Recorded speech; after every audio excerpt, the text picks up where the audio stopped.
Ruby Franke, a controversial family vlogger who shocked the YouTube space and raised eyebrows around the world. Her vlogs were not the happy family channel videos you would expect from a YouTuber, but instead a nightmare of child punishing her children in ways that some people would rather just receive the belt. And the drama eventually spread so large that not only was she convicted in court, but an entire Hulu docuseries was created to show the horrors that happened, not only in front of the camera, but behind it. Crime, conspiracy, cults, serial killers, and murder, all things that I love to consume. And I know you do too, you sick, twisted, beautiful, intellectually minded freak. But yes, today we are talking about the infamous Ruby Franke. We all know how much I love family vlogging channels, don't we? They're my favorite. And by they're my favorite, I mean I feel like they should be illegal. I don't like them. I don't like them one bit. I did cover Ruby Franke very briefly in a video maybe like a year ago. Didn't go deep dive into it, but she's resurfacing on the internet and in court because of this docuseries. So I figured we'd do a deep dive into this bitch.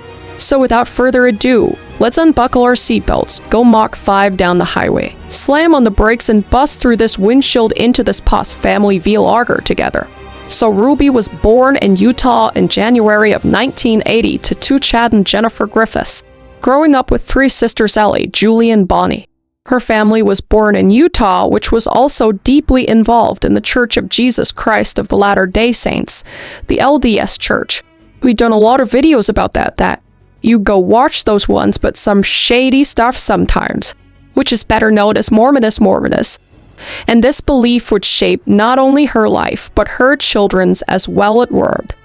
And later in life, she would marry Kevin Franke, a former professor of engineering at Brigham Young University in Provo, Utah on December 28, 2000, and together they adopted a structured approach to parenting, which was heavily influenced by religious beliefs. They emphasized obedience, self-reliance, and regimented lifestyle for their children, often framing these values as essential for their growth and success. Which, like on the surface, teach the round. That doesn't sound so bad. I guess if you're for religion against religion, that's your own. Same. But so far we seem okay. Buckle up. So, as the couple's family grew, Ruby saw an opportunity to document their lives and share her parenting philosophy with a broader audience to it. So the launch of 8 Passengers in 2015 marked the beginning of her vlogging career and the end of these kids' safe private childhood. I can't stand these people. I can't stand people that exploit their children. Jail. Oh wait, she's already in it. I'm giving it away. Let's continue. So Ruby felt the need to share this part of her life. A lot of mothers think their way of teaching and raising their child is the best way. Not all mothers. I think a good mom always thinks there's room for improvement. I think that makes a really good parent. But Ruby she thought she was perfect. But sometimes they just want to share their life experience and document their children, which again is like okay on the surface, if it's just here and there. It's with friends and family, not with the entire world and every moment of their lives. So in 2015, she created the channel 8 Passengers. A joke that mentioned how many people were along for the ride in her family of 8. It's not that funny. Herself, her husband along with her 6 children, Shari, Chad, Abby, Julie, Russell, and Eve. And her audience began to expand with her semi-relatable content about raising children and experiences as a mother. And she had a pretty loyal fan base of moms and others entertained and even inspired by her take on parenting. And eventually she would reach her peak of popularity, garnering around 5 million subscribers on her, over 1 billion views by mid-2020, which is insane. However, with more eyeballs on her channel, people began to realize that she definitely wasn't an ordinary family channel and something was off about her treatment of her children. And the treatment of her children was mostly on camera. The only way the audience could see their lives are going, since they're not only on flip phones, but because she's the only one allowed to use technology and record, at least from what I could gather. No texting at the dinner table. No texting, but I mean her punishments are insanely ironic by nature, because she would be punishing her child for texting at the dinner table while she had a huge camera pointed in their face. The irony is just spelled out all over the place. And one of the worst controversies was the admission on camera in one of the vlogs of one of the children, which was Chad describing how he was grounded from his room for 7 months. What did he murder someone? That's a jail. What is what? My bedroom was taken away for 7 months and then you give it back like a couple weeks ago. I don't think our viewers know that you've been sleeping on a beanbag gag. I was sleeping on a beanbag since October. So instead of sleeping in his bed, he had to sleep on a beanbag. And his mother was sitting next to him laughing and smiling like it was the funniest thing ever. Oh my son has a perfectly fine room and what he did wasn't that big of a deal, but it makes her great content. So tell us how miserable you are, Chad. 'Cause sick. I hate her. So I don't like this. So wait, what is the reason he would deserve such a punishment? Ask yourself that. Well, the reason that's been in my head so pretty funny, but now that I look back at it, it's pretty depressing. No, he never told our viewers that I woke Russell up at 2 in the morning and told him that we're going to Disneyland and he has to pack. And he got up and made his bed all neatly and then packed all his clothes in his suitcase and he walked out the door. And I'm like, Russell. And he's like, what? And he's all happy. If that's grounds for grounding your child and banning them from the room for 7 months, I should literally be in a 30-year sentence in my parents' basement right now. Like, so mild. So innocent. Like, that is funny. That is some shit I would pull. Like, they just weren't allowed to be kids. Like, it didn't harm anyone. Made a couple people little sleep-deprived for a night. My God. So when he's laughing and telling the story, she looks at him very displeased, stating that if it's so funny, maybe he needs more time to learn his lesson. And he wasn't even in his room. He was sent to the family room and had to sleep there for 7 months. Not his bedroom, but the family room. Like, I can't even imagine, can you imagine no privacy for 7 months? As at this point, I don't know exactly how old he is, but a teenage boy. And I know a lot of people don't have that option, but to have that option and it just to be stripped away from a person that you think that's supposed to protect you and respect you in it just makes me really sad. It makes me really sad for this kid. Like, obviously they're at a point where they are privileged, but at the same time, other side of the coin, they're living in a prison. And they even talk about the daughter next to them who got her phone taken away for months, stating that they can't call their friends. And then they change the topic and talk about how they can't hang out with their friends, to which Ruby says they can hang out with their friends with no problem. However, what she doesn't realize is that their friends live far away and that they can't hang out with them since they have no communication with them. And I think she realizes that her kids literally have no friends and can't hang out with friends if they do have them. Not only because they can't see them, but probably because they judge how their mother treats and disciplines them. She's creating a cult in her own home, or she did create a cult.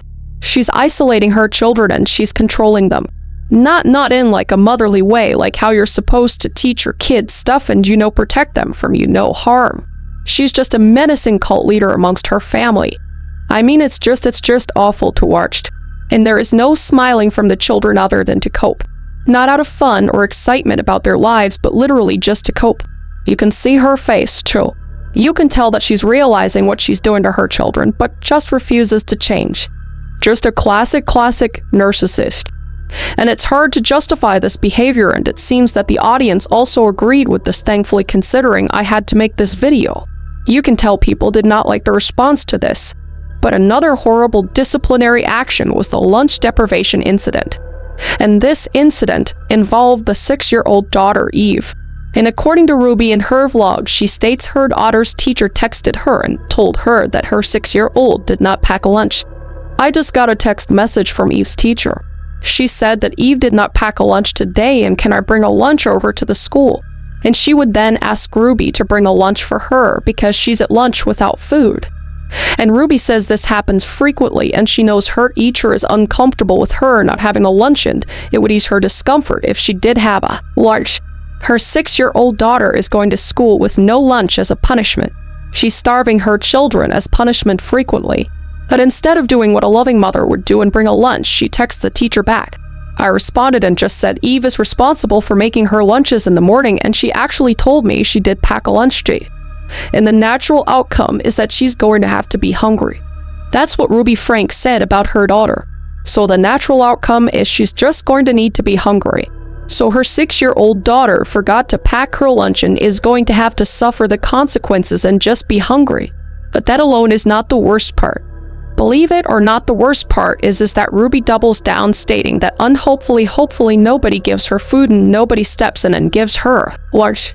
Bitch, what? Oh my god, I want to go Undertaker on her ass, and just but I mean like this is an evil woman. The fact that she's straight-faced talking about her 6-year-old child in that way, hoping they starve for lunch to teach them a lesson about packing their lunch, is actually the definition of evil. And her punishments just go on and on. Things that most people would probably just get grounded for, or like their phone taken away for a week or something, but not this family. This Ruby is just like to the extreme and then past that line. And another notable punishment she gave to her children was at the table filming them, and their reaction ready to give them possibly one of the dumbest punishments. And this punishment was putting all of their stuff in a bag. If they wanted something out of the bag, they had to pay for it cash, like real money, cash money. If you have something in the bag that you would like out, you can pay cash for it, so you learn the value of your items. And this was to teach them to understand the value of their items. They could also do a chore equivalent for the cost of the item as well. But to make things more fun, whatever they didn't buy back out of the bag by the end of the day would be thrown in the trash. How fun, Mom. How fun. What? Like there's a moment in there where it's like, okay, there may be a lesson in there somewhere. Earning your stuff. I get that. But then throwing it in the trash, just insane. And I mean, I could go on and on about how much she mistreated her own children and how her obnoxious whining and behavior was just appalling. But that would literally take hours and hours, and I don't want to spend that much oxygen on this bitch, alright. So I digress, we'll move on. Hey, I'm still recording. So finally, peer pressures from the audience steered drama channels and others to look into this family channel, pointing out the horrors going on camera. So CPS and DCFs work all to check on the children. However, no action was taken during those times, and this happened multiple times. The neighbors knew of their actions, but were unable to do anything about it, unfortunately. So her audience began to turn on her, realizing she was not this good family mom she pretended to be, because it was impossible for her to hide from her true colors, even from behind the camera. And things would just get worse when Ruby would make a new friend named Jodi Hildebrandt, a self-proclaimed mental health counselor. And Jodi owned and ran Connections Classroom, which was a life coaching program to promote extreme ways of parenting and strategies. And Ruby became closely knit with this business with Jodi, with videos like this to be relatable to parents who experience the same things. You guys, it is time for back to school. This is what morning school routines used to look like in my home before I knew about structure and boundaries. Gerpo, have you brushed your teeth or fixed your hair? And Ruby was already in with this strict way of parenting, and having Jodi in her life was encouraging this lifestyle even more, like an echo chamber of bad ideas. And it became so extreme that her husband began to dislike the treatment she was doing towards her children. I'm glad he disliked it. Step up, bitch. Sorry, I'm getting really mad. I also need to put my glasses on. But this eventually would lead to Ruby kicking Kevin out of the house. It's insane that she would just continue this horrible mindset, though thinking it's best for her family with her equally insane therapist friend Jodi. But we'll come back to talk more about her husband, because it's just a rabbit hole with him as well. His unfortunate name, Kevin, which is my dog's name, and he's a precious little angel. Not the husband, my dog. And Ruby would continue to fall out of more relationships, that of her siblings and her extended family as well. And her obsession with Jodi's teachings even made her oldest children, Shari and Chad, become distasteful of her, becoming vocal about her sick relationship with her new friend. It might have been more than just a little friendship, There's a lot of things going around online, but I'm not gonna say anything cause I don't know for sure. So they had already been kicked out of the house due to them being above the age of 18, which is exactly what she wanted out of her children when they turned 18, to get the fuck out of Dodge. My kids are not welcome to come live with me after they're 18. I am very straightforward about that. Chad had been kicked out of the house during her friendship with Jodi. A problem that stemmed from him doing what teenage boys do, or whatever. I don't want to say it. I don't want to, because it's weird, but he did those things, made out with his girlfriends behind his mom and Jodi's back while they were in the house. He confronted Jodi saying like, hey, I did these things, and he felt like he needed to confess to Jodi, and by doing that needed to confess to his mother as well. So he would go up to his mother and be like, hey, I'm struggling with this, I know. I shouldn't be doing this, but I am doing this. Doing what most boys would not do. Most guys would just keep it to themselves, but this guy is just like putting it on the table, being vulnerable with his mom, trying to get help. And what she did was just kick him out of the house. Jodi thought it would be a good idea for me as part of my repentance process to tell my mom, so I pretty much confessed to her that while Jodi was in the home, I was viewing Murphy. I was making out with girls at nighttime behind her back. And I have never seen my mom more distraught. I have never seen her or Reed in the face. I was 17 at this time. Great parenting. 10 points to Ruby and Jodi. And it brings us to one horrifying day, specifically August 30th, 2023. Something would completely change Jodi, Ruby, and her children's lives in an instant. On August 30th, 2023, a 12-year-old boy was seen knocking on the door of his neighbors.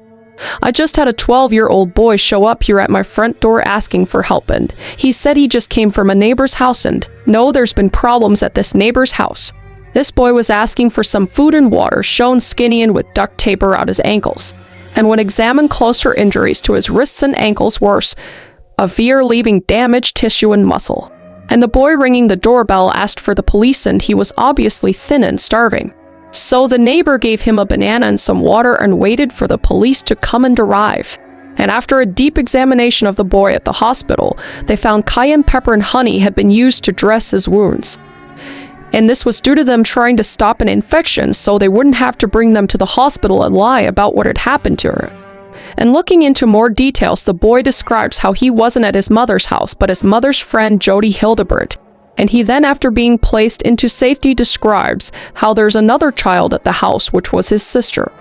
And this part is honestly one of the saddest things I've ever seen. When police find her, she's in a closet just sitting on the floor alone. She doesn't speak.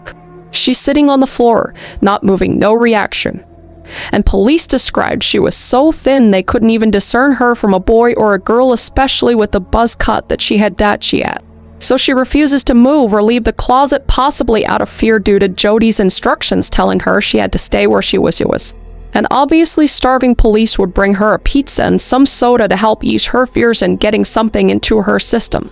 And reportedly, she just stared at the food and the drink for several minutes, not moving, not eating, not drinking, just totally paralyzed in fear. And after for hours, she would finally stand up and leave the closet. And afterwards, both Jodi and Ruby were arrested, you bitches. And in the arrest, you can see Ruby annoyed in the handcuffs. For the audacity. And later, when detectives question her, she's seen blinking like a psychopath and completely silent. It's honestly just sick. And when she finally responds to a question, it's too late for her lawyer. I'll wait till I have a lawyer. And Jodi, equally insane, telling detectives if they knew all the pieces of the story, they'd have a lot of empathy. Like, just shut the fuck up, put some duct tape around your mouth, shove you in a closet, and not give you food. How about that? No, yeah, probably not. That's probably not a good thing to do. Prison, yes. If you knew all the pieces, I think you'd have a lot of empathy. What's going on? But according to police questioning and the evidence alongside, the young boy had slept outside and wrote jail in Pebbles, meaning he was thinking about calling the police not for help, but to absolve himself from the crimes his mother said he committed. The brainwashing that happened in this household is astonishing. When I say she's a cult leader in Jodi, it is just like Jim Jones. They don't like they're right up there with them. And knowing that the young 12-year-old boy thought he was the one who was going to be arrested and not his mother and her friend is insanely telling about just all that happened. And a day before all of this, she's seen on Jodi's channel with just crocodile tears Ruby that is saying she's staying firm and how she's mothering her children. And this happened while they were obviously tied up in this exact house, which is horrifying to think about. You wonder where I've been on my vlogs. You wonder why I left YouTube. To save my kid. No amount of money. I'm telling you, I was making millions and I left it because my kids were being hurt with entitlement. They were being hurt. And she was then charged with 6 counts of felony aggravated child. However, we wouldn't know if she would suffer for her crimes until later that year. Ruby was held without bail and the media was over this time. Any sort of influencer that is charged with something is immediately national headlines, as we know. And to no one's surprise, everyone celebrated the fact that she was finally caught and arrested and were eagerly awaiting details of what would happen to her, including myself. And before Jodi Hildebrandt could be charged, she immediately surrendered her license as a counselor. I fucking hope so. And on December 18th, 2023, Ruby pleaded guilty to 4 counts of the second-degree aggravated child charges. And in the proceeding, they talked about how she would hurt children. One story involving her young son working outside for several weeks without any protection, which caused him to be severely burned. And Jodi herself was also charged with 4 counts on December 27th of the same year. Miss Franke, how do you plead to count 1 aggravated child a second-degree felony guilty, to count 3 aggravated child a second-degree felony guilty, to count 5 aggravated child a second-degree felony guilty, and to count 6 aggravated child a second-degree felony? With my deepest regret, I'm sorry for my family and my children guilty. And we wouldn't get any more news until February of 2024, when they would finally receive their sentencing. On February 24, the sentencing hearing would begin, and they read off the situation Ruby and Jodi had put the kids in, describing it as a concentration camp, where she starved and neglected them from May to August in 2023. Miss Franke and her business partner held her 2 children ages 9 and 11 turning 12 in a concentration camp-like setting, and they were even emotionally abused so badly that they believed the punishments that they were receiving were earned and deserved. Heartbreaking, like so heartbreaking. However, the defense had taken an interesting side. They're trying to pin it all on Jodi and avoid as much punishment against Ruby as possible, it seems. And yes, she's accepting her punishment, but they frequently mention how most of it falls on Jodi, as if it's not the mother's fault. Is it as if they're not her children, and though you know she's responsible for her children and the care she puts them in, you know. Ruby realizes that she still has work to do in shedding those thinking errors and to reestablish a better and correct pattern of thinking and behavior. Ruby realizes that changing her thinking, reestablishing relationships, and healing are not simple or easy tasks. However, she is committed to doing that work. I would like the court to know that Ruby Franke is a delightful, respectful, and responsible person. She is open to feedback and addressing the consequences of her actions head on, and now ready to address your honor and accept your judgment. And Ruby then makes her own personal statement talking about how she followed counseling guidance from her friend Jodi, and that in turn is the reason for her unchecked reality, as if she wasn't doing all of this before. Sorry, I can't take anything seriously that comes out of her disgusting foul bitch mouth. Sorry. Oh my god, I need to settle down. She's right there with Casey Anthony for me. Just no remorse. I don't care. So she spends the majority of her time thanking the officers, the medical staff, her lawyer, except blah blah blah blah blah. Only at the end does she talk about her children, which is why, in my opinion, she doesn't care what she has done against her children, only that she got caught and was in trouble. And her crocodile tears honestly means that nothing, nada, because you talk about all these other people that you put above your children, just like in your own wife. And as for Jodi, she has her own statement as well, and weirdly enough, she seems more humane about it, despite her being a huge reason for the abuse towards the children, or at least furthering and encouraging Ruby to abuse them more. And I say this because she mentions the children first. Wow, first see, take notes, Ruby. Although Jodi's a piece of shit too, I sincerely love these children. But in the end, they both received the same sentence. 1 to 15 years terms in prison served consecutively for each of the 4 counts of child abuse to which they pleaded guilty. And this is one of the harshest punishments ever given in recent child abuse cases. However, they're more likely to serve around 30 years. Honestly, I think it should be the rest of their miserable lives, personally. There should be no chance these just wastes of oxygen should ever step foot outside of a jail and be allowed to be near children of any kind. And Ruby's sister Bonnie made a YouTube video titled, "I am not my sister. I am not my sister's crimes." And in the video, she talks about how she knew her family was strange, but she never knew what was going on. And why is that? Well, Ruby, like we talked about before, cut her family from knowing anything that was going on. She knew she was weird, but didn't have a clue what was going on behind closed doors. And she could be seen crying after learning the horrors her sister had done. She said they work behind the scenes legally to try to fix things. She couldn't just go there unbusted because if she did that she could go to jail for breaking and entering. So how could she help?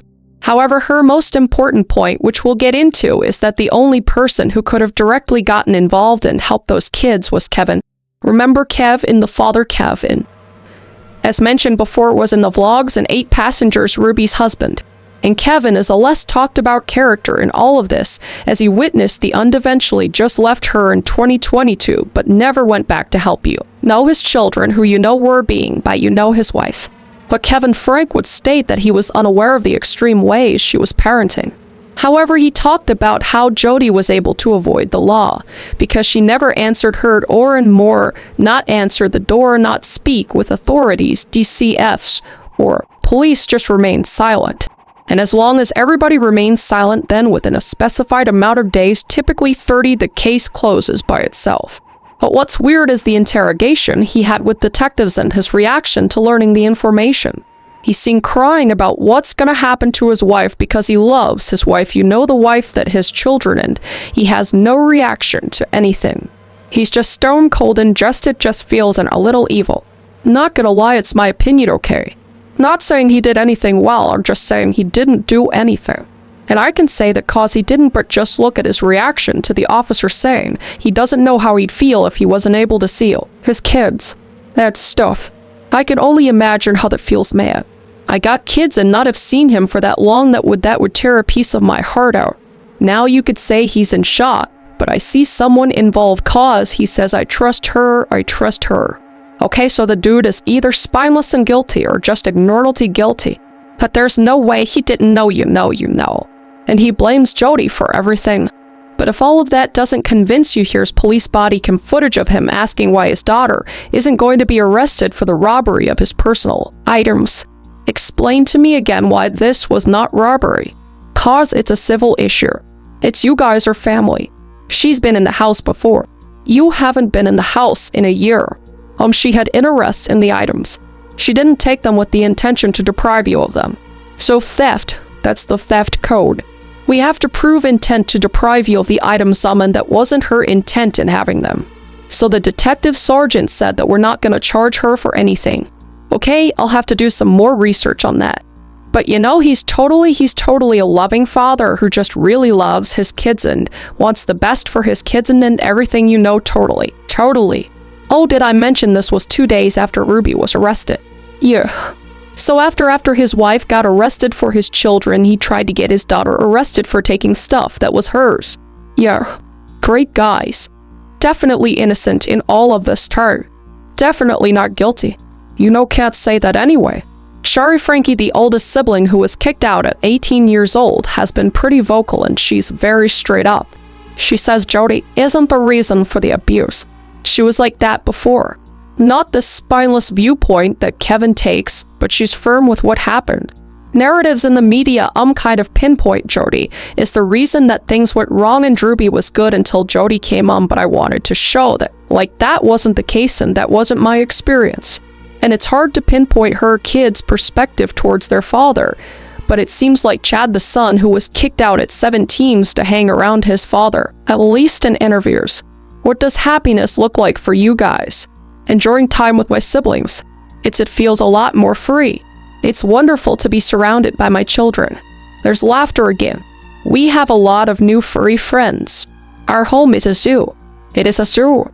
And it's funny because they chew up all the floorboards and everything. And I'm just thinking if Ruby was here, she'd be furious, but Ruby's not, and I don't care and I'm happy. I do believe people can change, but there's got to be some accountability for him, you know. There's no chance he had no clue what was going on. I mean, we know he knew what was going on cause he was there for the vlogs. But again, the media has been talking about this frequently with the new Hulu show that came out earlier this year on February 27th, 2025.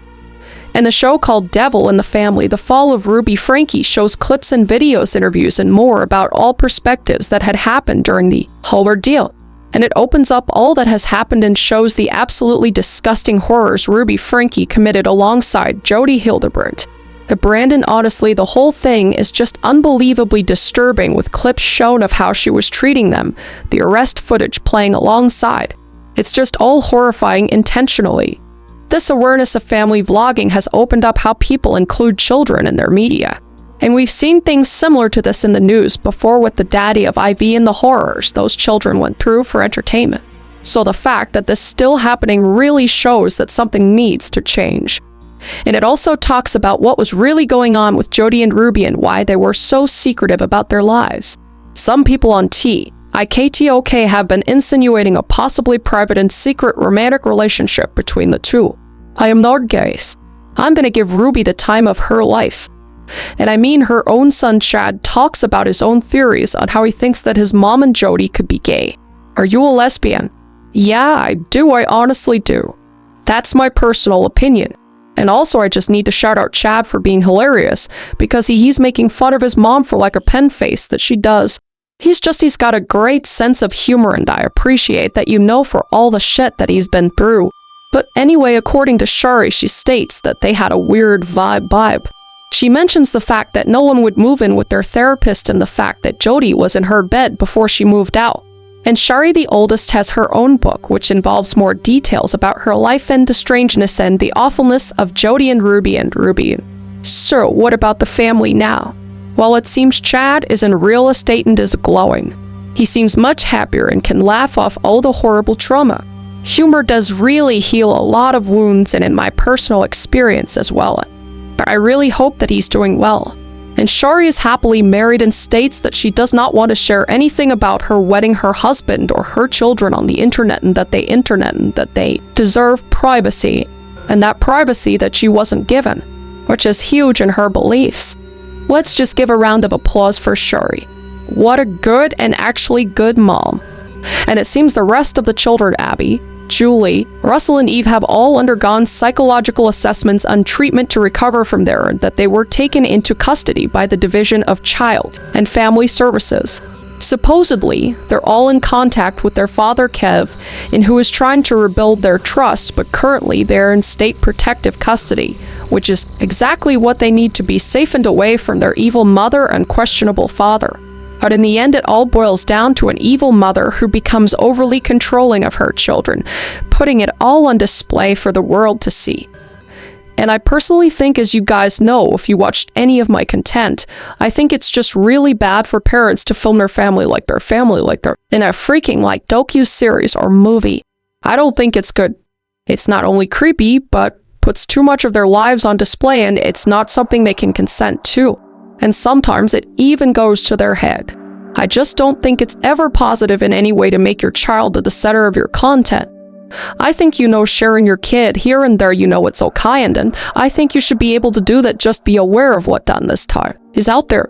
I mean, we haven't even touched on the fact that there is just creeps in every crevice of the internet, and that they are preying on the children that are posted.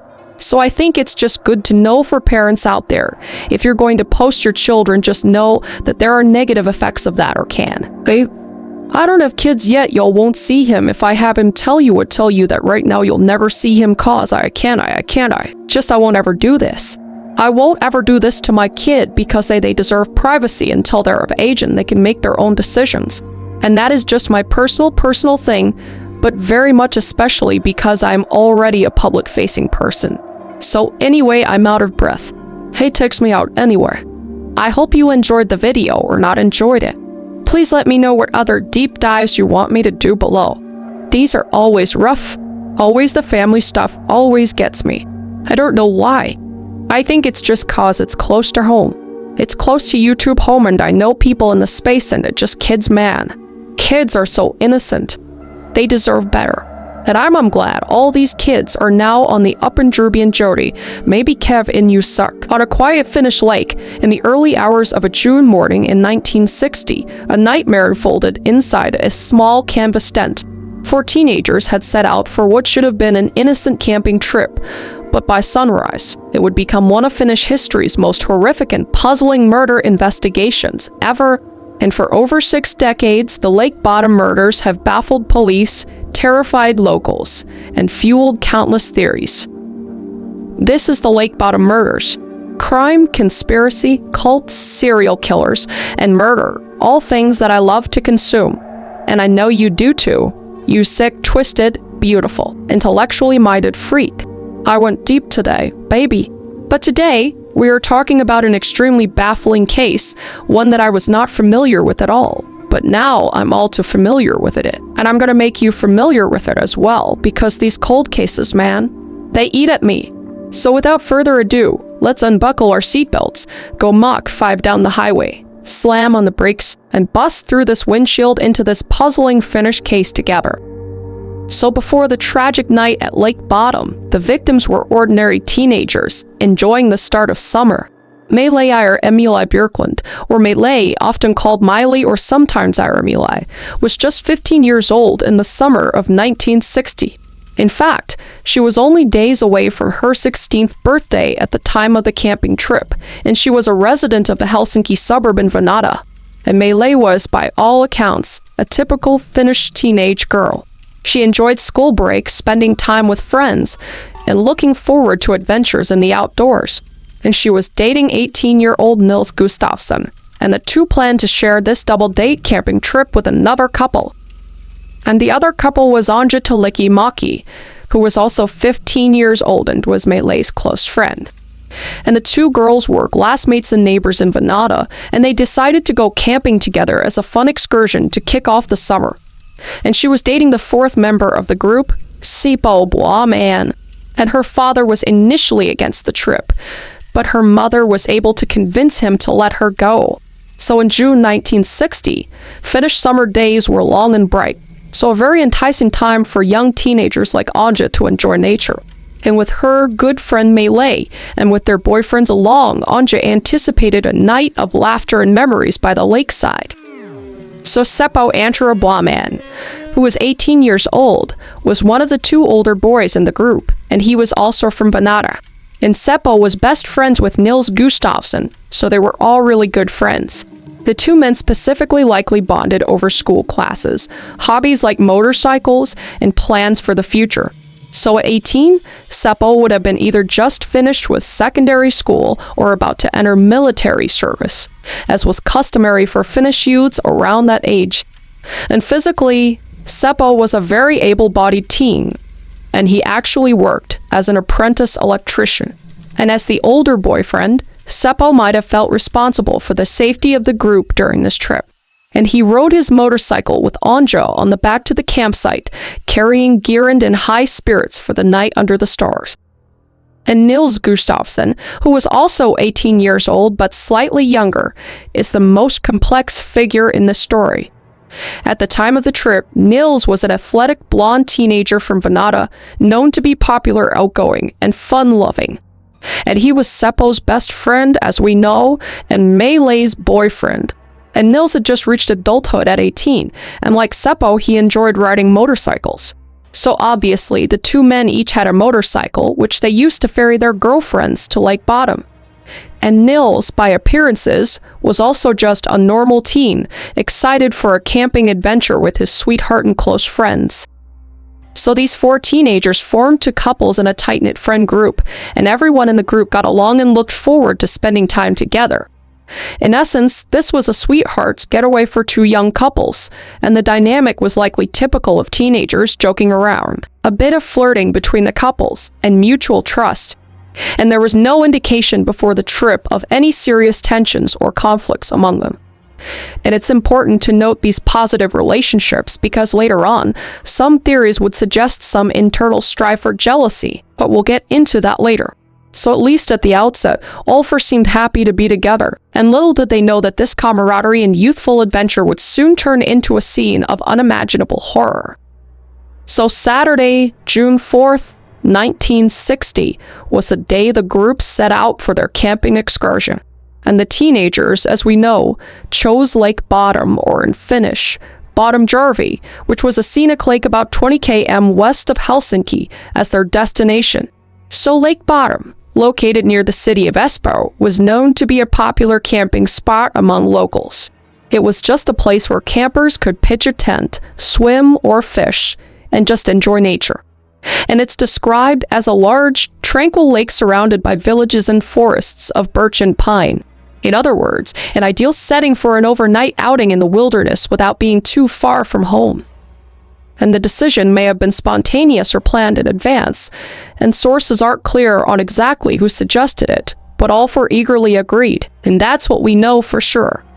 And all of them being from the city of Venata, a relatively short distance away, made Lake Bottom an attractive and convenient spot for a quick getaway.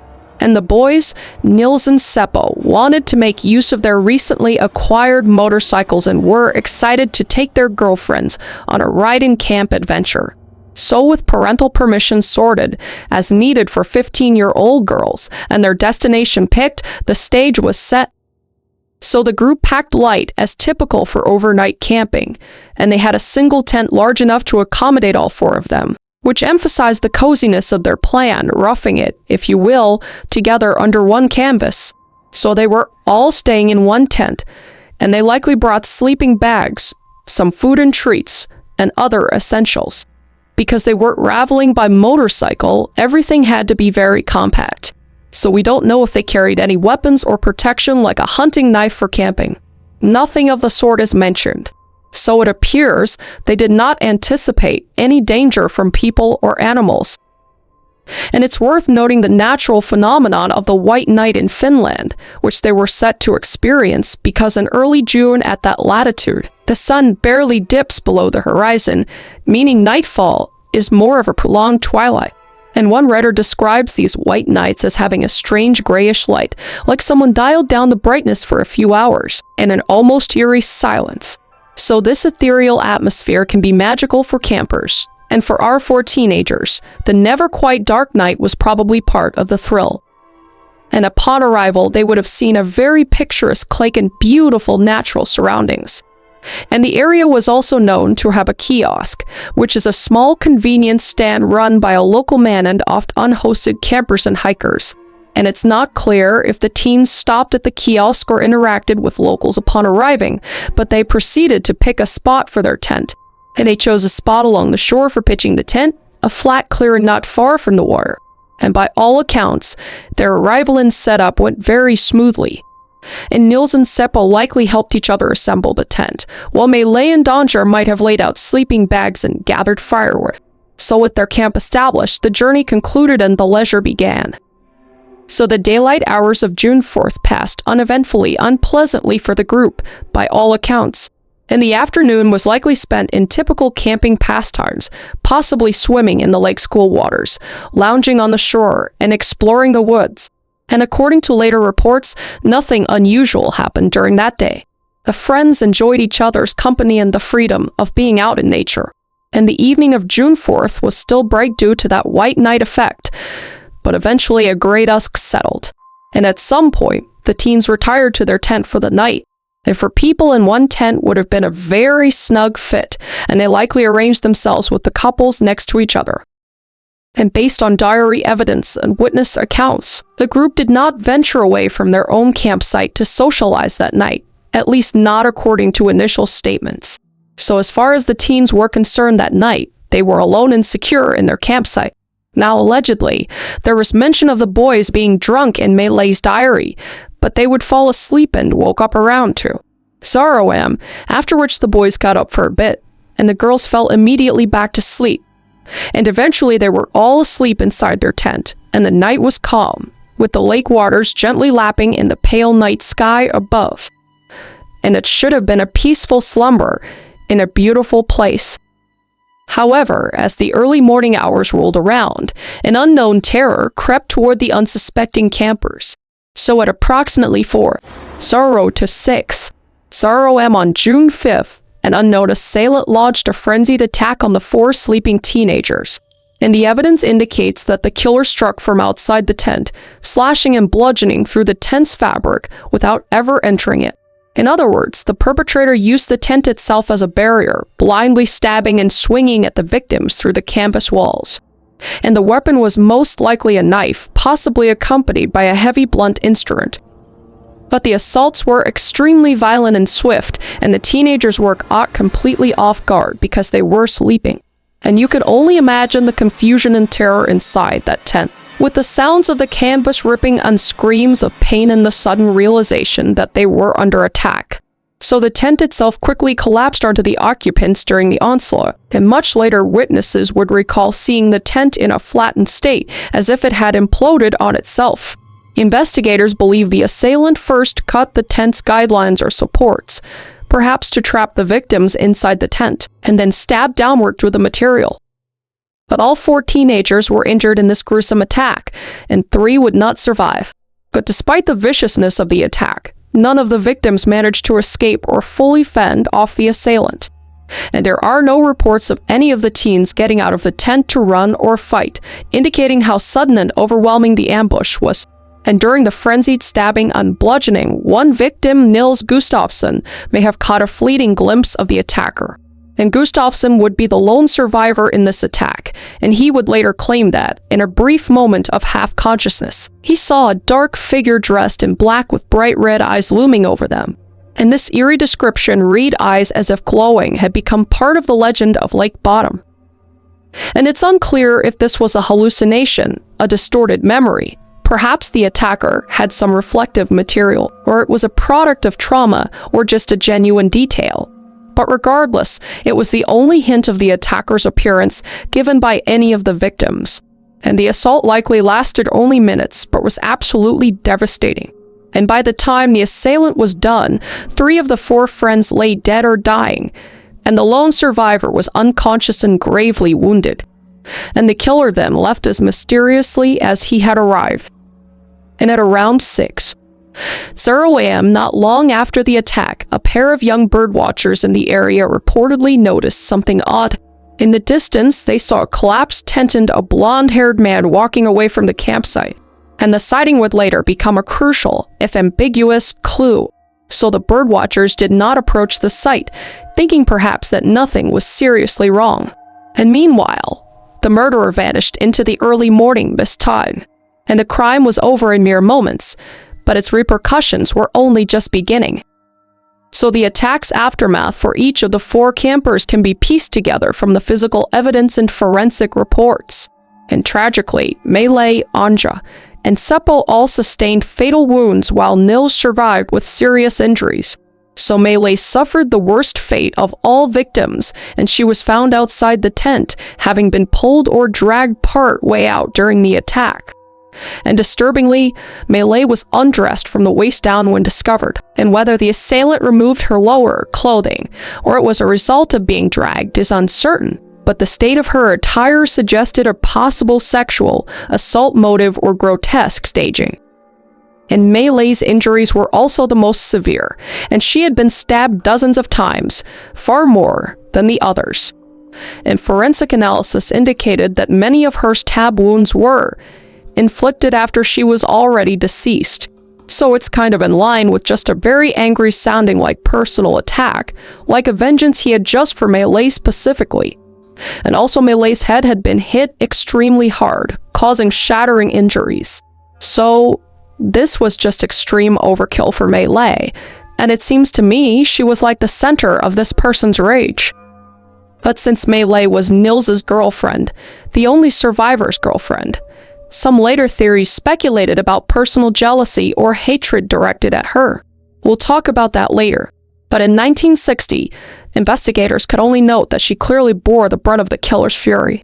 And Melee's body was also found lying on top of the collapsed tent canvas near Nils, but there was no sign of her actually being sexually assaulted in terms of confirmed evidence.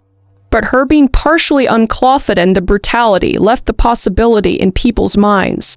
So Melee would die at the scene from a combination of stab wounds and blunt force trauma. Now Anja's body was found inside of the tent, and she was likely attacked and killed before she had any chance to escape. And Anja's injuries, while fatal, were notably less extensive than Melee's. And she had been stabbed and hit, but not to the excessive degree of her friend Melee.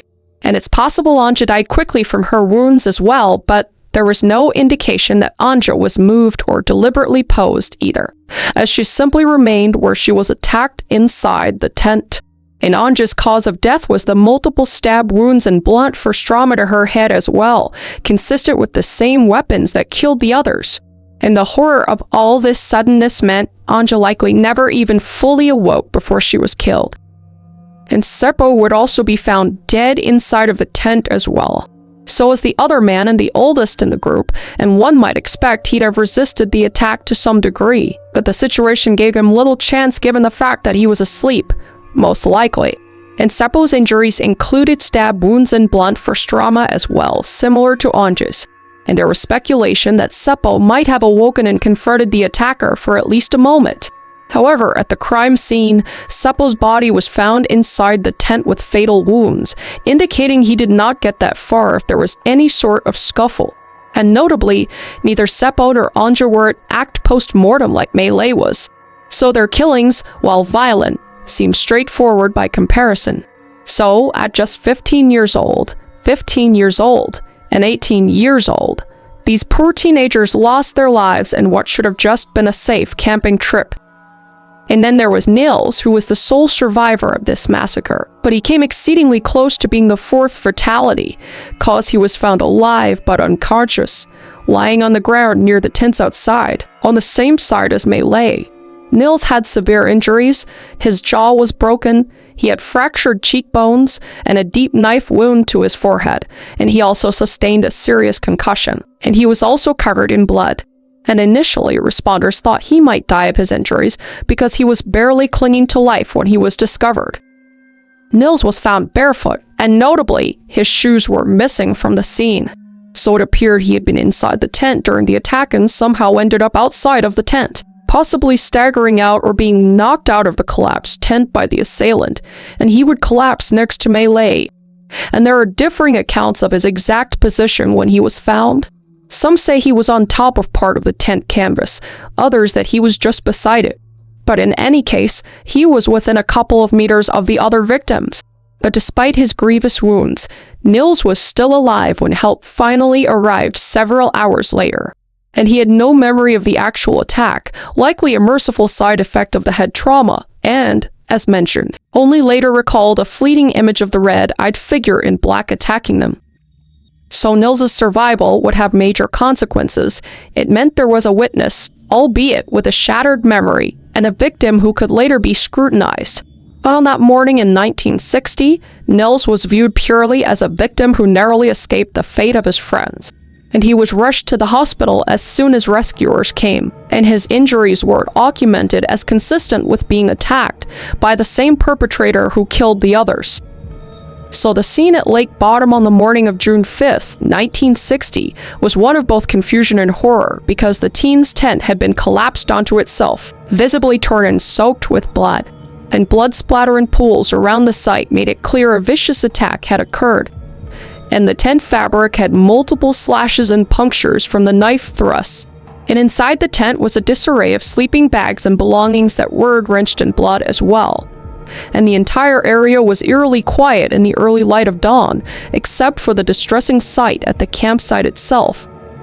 And evidence would indicate that the killer had attacked from outside, like we were talking about before, cutting the tent open and cutting downward. But remarkably, no murder weapon was found at the scene, so neither a knife nor any blunt instrument was recovered. And this meant the assailant took the weapons with them or disposed of them somewhere. Investigators later scoured the lake and surrounding woods, but the murder weapons have never been located. And another baffling aspect was that several of the victims' personal items were missing or oddly displaced. Like the keys to the teens' motorcycles were gone, yet the motorcycles were left parked near the campsite untouched, which is odd. And wallets and some articles of clothing were also reported missing. And most peculiarly, Nils Gustafsson's shoes were nowhere to be found at the campsite. So this was strange because one would expect shoes to be left by the tent entrance or inside. And an intensive search was launched for these missing items, and in the days to follow, some of the missing clothing on Nils's shoes were discovered about 500 meters, which is about a half a kilometer away from the tent hidden. It was as if the perpetrator had gathered certain items and stashed or tossed them while fleeing. And the shoes in particular would later become crucial evidence. But in 1960, it was simply perplexing to find them so far from Nils, who again was found barefoot.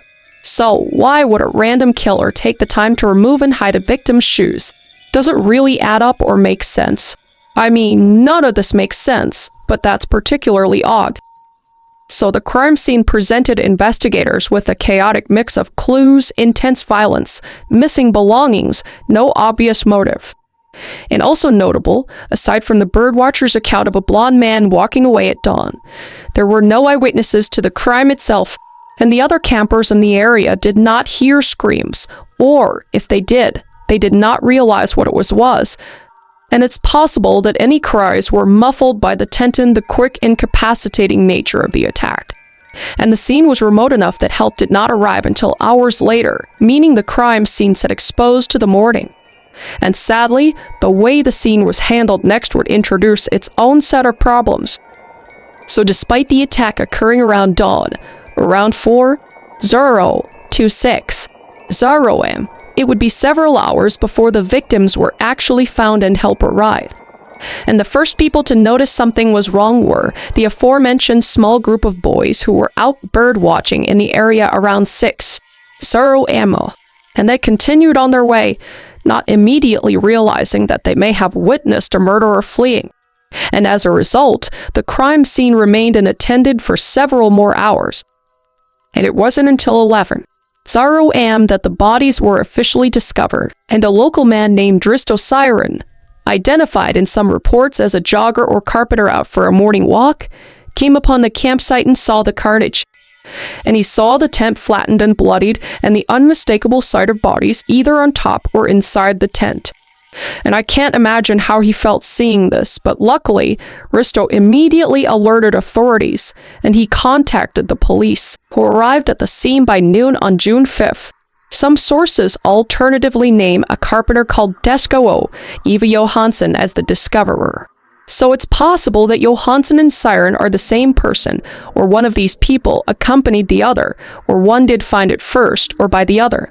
So I'm not positive on that, but those are the two names we have. But regardless, the key point is that a local adult found the victims late in the morning and called police. So when police and medics arrived to this horror show in front of them, to their surprise and relief, they found Nils Gustafsson still alive despite his severe injuries. So medics quickly extracted Nils and rushed him to the hospital in Helsinki for emergency treatment, and the other 3 teenagers were confirmed dead at the scene. And the police began to secure the area, but crucially, their approach to the crime scene would be later seen as disastrously lax. Initially, however, their focus was on the possibility of catching the perpetrator nearby ungathering obvious evidence. So they had the birdwatcher's report, which gave them a rough timeline, and the murders likely happened shortly before that sighting, and the time of discovery at 11:00 meant the killer had around a 5-hour head start to escape, which is a lot of time. So law enforcement conducted a search of the vicinity, hoping the murderer or any weapon might still be around, but found nothing immediate. Meanwhile, news that 3 teens were slain at Lake Bottom spread very quickly, drawing curiosity and alarm. And unfortunately, as more people flocked to the scene and investigators swarmed in, the integrity of the physical evidence on site would suffer greatly. But the first priority was interviewing the only person who might tell them what happened, and that was the survivor, Nils Gustafsson. So Nils obviously was in no condition to give a full statement immediately, and he was transported to the hospital and treated for his broken jaw and other injuries. But when he was able to talk, Nils described the events as he remembered them, which unfortunately wasn't much time. And he claimed to have little to no memory of the actual attack, likely due to his concussion and trauma. But Nils asserted that the night had been uneventful until he woke up in pain during the assault, and he recalled seeing a shadowy figure dressed in black attacking the tent, and said that this person had bright red eyes, an image that stuck with him from that split-second glance. But beyond that, Nils could not recount a clear sequence of events, and he did not remember any argument or disturbance before the attack, reinforcing that it just came without any sort of warning. And he couldn't say how he ended up outside the tent either, and presumably, he lost consciousness at some point in the struggle and woke up much later in the hospital. And over the days and weeks after the incident, Nils was interviewed multiple times, but his story remained that he remembered almost nothing. And this frustrated investigators who hoped for an indication, or at least a clue. And the birdwatcher's comment of seeing a man with blonde hair wasn't much to go on, and it was a slim lead in Finland especially, where blonde hair is very common. So it didn't narrow things down much at all. And importantly, at this early stage, police considered Nils Gustafsson a victim, not a suspect, cause his injuries were so severe and extensive that it seemed implausible he was anything but an attack party. In fact, decades after, Gustafsson's consistent claim was that he suffered a memory blackout and survived by luck, and he was generally believed. But Nils's last memory before the attack, aside from the attacker's image, was of the friends happily arriving and settling in the campsite itself. And everything after that turned into a nightmare he largely could not recall. This incomplete account with no motive, no clear perpetrator identity, meant that from the very beginning, the Lake Bottom case hinged more on physical evidence and investigative work than eyewitness testimony. And with Nils unable to name or describe the assailant in detail, the police had to cast a wide net in their investigation. And unfortunately, as they started that process, some critical mistakes would be made. And one of those major mistakes was that the police didn't cordon off the campsite adequately, as after they arrived around noon, multiple officers and even volunteers traipsed through the site without full regard for preserving evidence. In fact, crowds of people, including other police, locals, journalists, and curiosity seekers, were allowed to wander around the scene in the immediate aftermath, which, it doesn't make sense to me, but okay. It's a different time, I guess. Not really, it's 60 seconds. There's a lot of crime going on anyway. But the result was that footprints, potential trace evidence, and the original positions of items got trampled or moved. And later analysis slammed this as a serious contamination of the crime scene. And another issue was record keeping, because reports suggest that investigators failed to systematically document the scene before disturbing it. And photographs were far and few between, with only a handful of crime scene photos that actually exist, and some were taken after things had been moved. So, like, useless essentially. The precise measurements of distances on items' locations were not logged, which would severely handicap the forensics. Recognizing that items were missing, like the keys, wallets, clothing, and shoes, the police organized a search of all the surrounding area. And in doing so, they made yet another blunder by bringing in soldiers to comb the woods around the lake. And while well-intentioned, this resulted in dozens of additional people stomping through potential evidence zones. But the soldiers and searchers, as we know, did manage to find some of the missing items as mentioned, like Gustafsson's shoes and some clothing about 500 meters away. But several items, including the motorcycle keys and presumably the murder weapons, were never found. And these just early lapses gave the killer a tremendous advantage, as by the time the scene was cleared of contamination, any subtle clues like fingerprints, hair fibers, or shoe prints from the perpetrator were likely destroyed or hopelessly intermixed with others. And investigators were largely left with the victims' bodies and belongings as evidence, plus the accounts of the people like the birdwatchers. And another challenge was motive, as the crime did not immediately suggest one. Robbery didn't fit well since valuable motorcycles were left and only some personal items taken, possibly as trophies, potentially, cause we know killers do that. Ansah was considered because of Maylay's state, but aside from her being partially unclothed, evidence was inconclusive. And Ansah's motive also didn't explain the males being killed as well as rare. And a crime of passion or personal conflict seemed unlikely given all victims were presumably friends and asleep at the time. So police were dealing with a bizarre, seemingly senseless massacre, and in the absence of obvious leads, they started exploring the idea of an outside attacker just roaming the area. And they questioned local residents, unknown troublemakers. And early on, one name emerged from locals' whispers, and that was a man who ran a nearby kiosk who had a reputation for hostility towards campers. We'll discuss this soon. However, initially, officers had no hard evidence against any particular individual, and no clear suspect emerged in the initial phase. The only description was the blonde man seen walking away and the red-eyed man in black. So police created a rough composite image based on the sighting and Nils's vague recollection, and basically it was just a generic idea of a blonde, possibly tall man, so you might as well have just drawn a stickman. And checkpoints were not immediately set up, paused by the time they considered it. Hours had passed and any culprit was long gone. And as days turned into weeks, the investigation just continued to struggle, and the botched crime scene handling meant that a wealth of forensic evidence was lost. And one newspaper even later harshly criticized the police, noting that careless onlookers and even curious campers all but destroyed the murder scene after police had left. And in these early weeks, investigators did their best with traditional detective work, interviewing anyone who might have been near Lake Bottom, checking alibis of local ex-convicts or mentally unstable individuals, and sending out alerts in case a bloodied suspect turned up at a hospital. And one actually did. But with each passing day, no arrest was made and the case began to cool down. And the groundwork, or lack thereof, laid in this initial investigation would deeply affect the decades to come, and leads that might have been solved with solid evidence turned into mere speculation. But still, the police did pursue several theories and suspects in the months and years after the murders. Some plausible, some more far-fetched.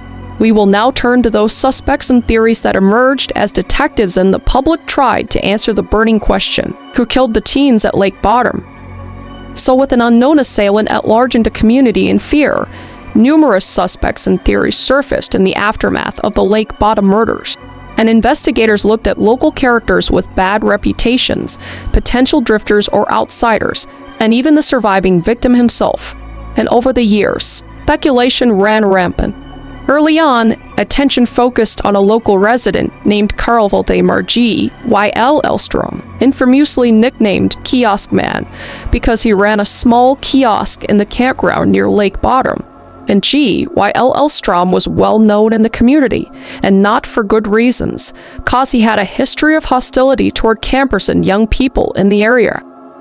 Locals recounted that he would often shout at or harass people who came near his property. In fact, he was said to have cut down tents and thrown rocks at visitors he didn't like, not a nice guy. So this pattern of aggressive, antisocial behavior made him an immediate person of interest when a campsite full of teens was savagely attacked. And many in town quietly suspected G. Y.L. Elstrom from the start, and some even claimed to have seen him behaving oddly on the morning of the murders. And according to later accounts, several witnesses said they saw G. Y.L. Elstrom returning from the direction of the campsite that morning looking wet, as if he'd been in the lake. But these people were too afraid at the time to inform police of this. And G. Y.L. Elstrom's own wife initially provided him an alibi, saying he had been home in bed with her during the early hours of June 5th, thus supposedly unable to be the killer. And police interviewed G. Y.L. Elstrom and searched his property but found no hard evidence linking him to this crime.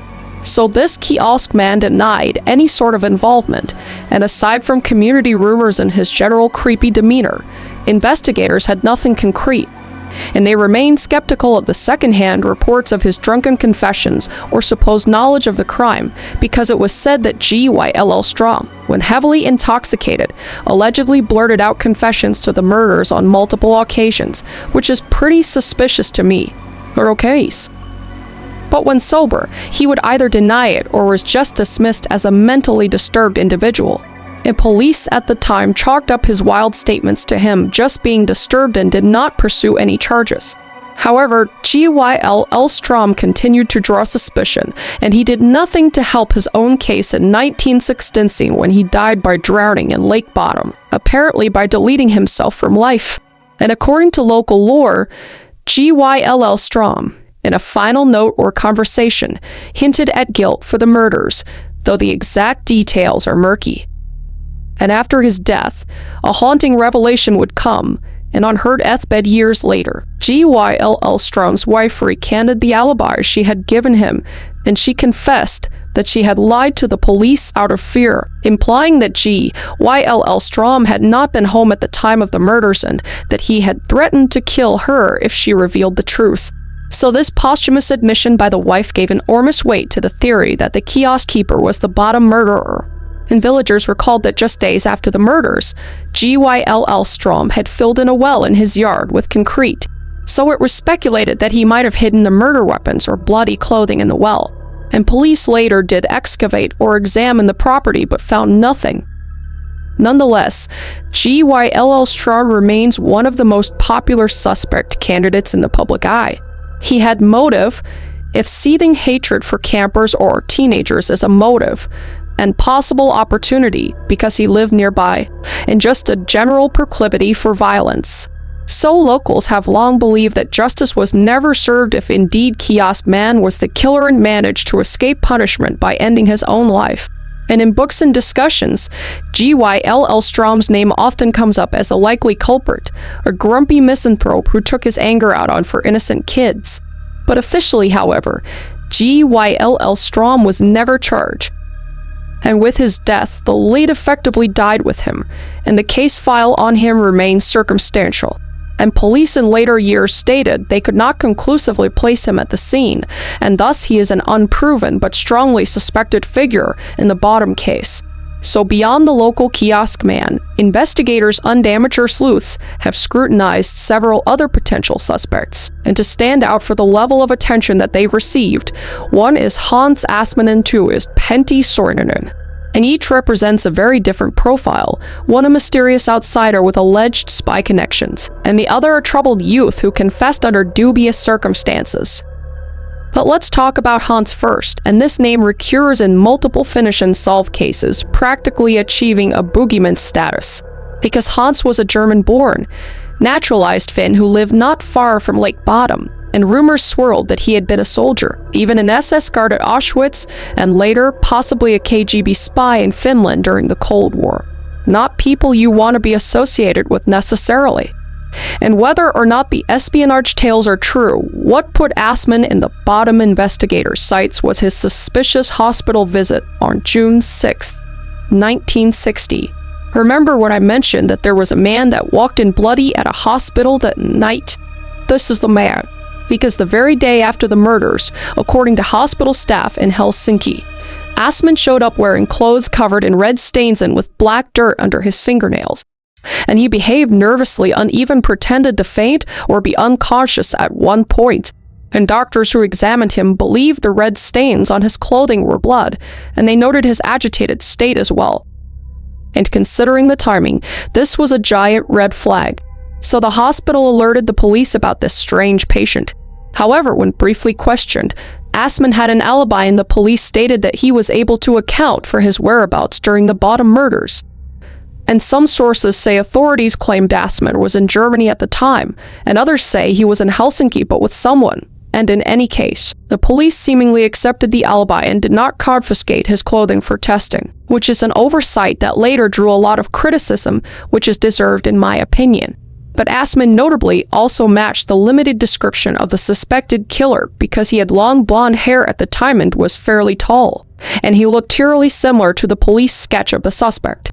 And intriguingly, after a newspaper published the birdwatcher's account of a blonde man seen leaving the tent, Assmann cut his long hair short. Oh, that's suspicious as well. And to some, this signaled a guilty conscience altering his appearance. And Assmann's name would surface in popular books years later, accusing him of not only the Bottom murders, but other unsolved killings in Finland. And a former doctor named Jorma Palo, who had seen Assmann at the hospital, became convinced of his guilt and authored several books outlining a theory of Assmann as a serial killer protected due to secret connections. So it's an interesting one, and it goes deep into, like authority figures at government and cover-ups and all this kind of stuff, which at this age, I just wouldn't even put it past them at this point. But I don't know. One theory even posited that Assmann's possible intelligenced eyes caused authorities to hush up or ignore evidence against him, essentially a cover-up scenario. And it is a very dramatic speculation, but it obviously caught the public's imagination. But Assmann would die in the late 1990s, but not before reportedly confessing on his deathbed to at least one murder, though it's unclear if that referred to Bottom or another case. So officially, the police in 2005 reiterated that Assman had a verified alibi and was not considered a suspect by the original investigation.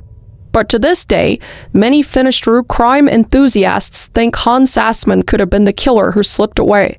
And then there's the lesser-known suspect, which is Pentti Soininen. Sorry if I'm saying that wrong, but he was a troubled Finnish man who during the mid-1960s was serving a prison sentence for other crimes. And he allegedly boasted to a fellow inmate that he was responsible for the Lake Bottom murders. But what do we know about criminals? They just love confessing shit anything just cause they want like props in jail. But nevertheless, this jailhouse confession was taken seriously enough that he came under police scrutiny. However, a glaring fact undermines this claim, and that is that he was only about 14 years old at the time of the murders. So at 14, could he realistically have overpowered for older teenagers, two of whom were 18-year-old boys? And many, including the police, found that highly doubtful. And even if armed, a lone 14-year-old would likely struggle to subdue an entire group, especially with Seppo and Nils present. And some have speculated about him being a part of a larger group of assailants, but no evidence of multiple attackers was ever found. So inconsistencies in his story and lack of corroboration led authorities to view his confession with a lot of skepticism. I just think he just wants street cred in jail. And he would die by deleting himself from life in 1916, the same year G.Y. Hildebrandt did, before anything could be conclusively verified. So we'll never know. So with his death, this line of inquiry hit a dead end, and Soininen is generally considered an unlikely suspect, but his name occasionally arises when cataloging all who have claimed responsibility. So aside from named suspects, a few broader theories have circulated. And one is a possibility of a random drifter or foreigner passing through who committed the murders and then disappeared. But Finland in 1960 had relatively low crime, and a crime this violent was just unprecedented, prompting ideas of an outsider perpetrator. And some thought perhaps a violent escapee, prison or military deserter because there was an army base in the region, might have done it. And another theory poses that it was some kind of twisted revenge or vendetta. For instance, had one of the teens angered someone who then followed them to the campsite. But there's no evidence of any vendetta that ever emerged. And of course, there were those who whispered about supernatural or occult explanations, especially given the red eyes detail Nils mentioned. But those are firmly in the realm of legend. And by the 2002s, virtually every human suspect theory had been explored to some degree, with G.Y. Hildebrandt and Assman remaining the public's top picks for the likely culprits, until a bombshell whisk placed suspicion on someone who had long been presumed innocent, and that's the survivor, Nils Gustafsson.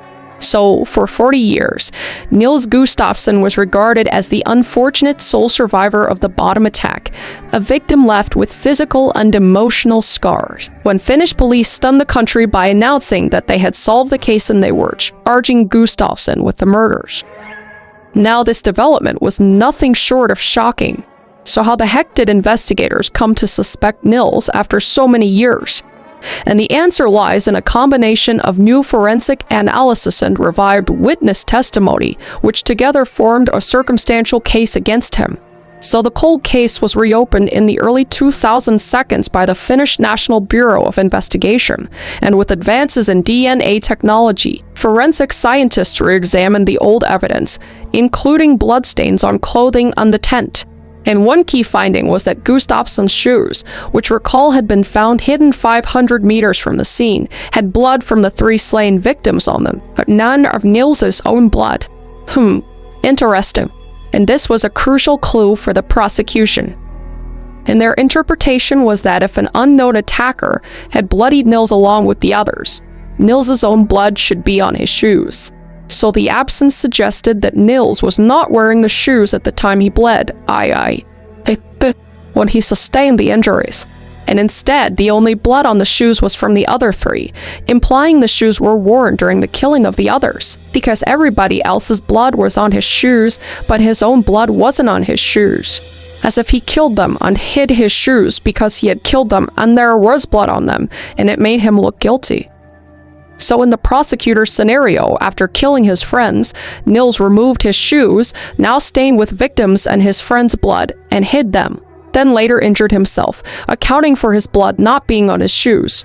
And this forensic reinterpretation was the backbone of the case against him. And investigators also revisited witness statements. Notably, there was a woman camper who came forward, and she claimed Nils and Seppo had drunkenly visited her tent on the evening before the murders and that Nils was acting aggressive. And this new testimony puts Nils's character in question, suggesting he might have been intoxicated and agitated that very night. So the prosecutors would weave a theory: Nils Gustafsson, in a jealous rage, murdered his friends. And according to their narrative, the four teens may have been drinking, and Nils became drunk and belligerent, and conflict would ensue.